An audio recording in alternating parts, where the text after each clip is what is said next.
అలాగే తదుపరి రాశి గురించి వివరించండి. తదుపరి కర్కాటక రాశి. ఆదాయం 8, వ్యయం 2, రాజ్యపూజ్యం 7, అవమానం 3 ఈ సంవత్సరం లోపల. ఈ సంవత్సరం లోపల వీరికి విదేశ పర్యటనలు లాభిస్తాయి.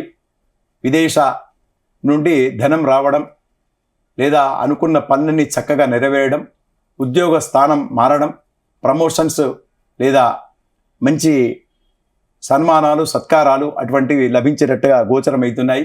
మే 14 తర్వాత చిన్నగా అంటే ద్వాదశ స్థానంలో గురువు రావడం చేత కొన్ని ఖర్చులు అధికమవుతాయి, చిన్న చిన్న చికాకులు ఏర్పడతాయి. రాహు అష్టమ స్థానంకి వస్తాడు మే 19వ తారీఖు తర్వాత.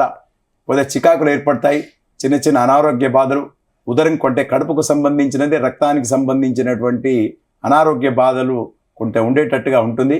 అయినప్పటికీ కూడా వారు ఎక్కువగా దైవాన్ని నమ్ముతారు. ఆ దైవం వారికి అనుకూలత లభించేటట్టుగా ఉంటుంది. కనుక వీరు కొన్ని విషయాల లోపల ఆచితూచి వ్యవహరిస్తారు. కొన్ని విషయాల లోపల ఎక్కడా చూసుకోకుండా కొంత దానిలో పడేటట్టుగా ఉంటుంది, కొన్ని ఇబ్బందులు ఎరికేటట్టుగా ఉంటుంది.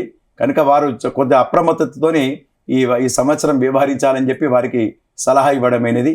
కనుక వారు వారి ఇష్టదైవాన్ని లేదా సుందరాకాండ పారాయణాన్ని తప్పక పఠించండి. శని ఆరాధన లేదా ఆంజనేయ స్వామి గుడికి వెళ్ళడం ఒక తప్పనిసరిగా వారు చేస్తే కొన్ని ఉపశమనాన్ని పొందుతారు, కొన్ని చెడు ఫలితాలను తగ్గేటట్టుగా వీలుంటుందని చెప్పి చెప్పబడ్డది.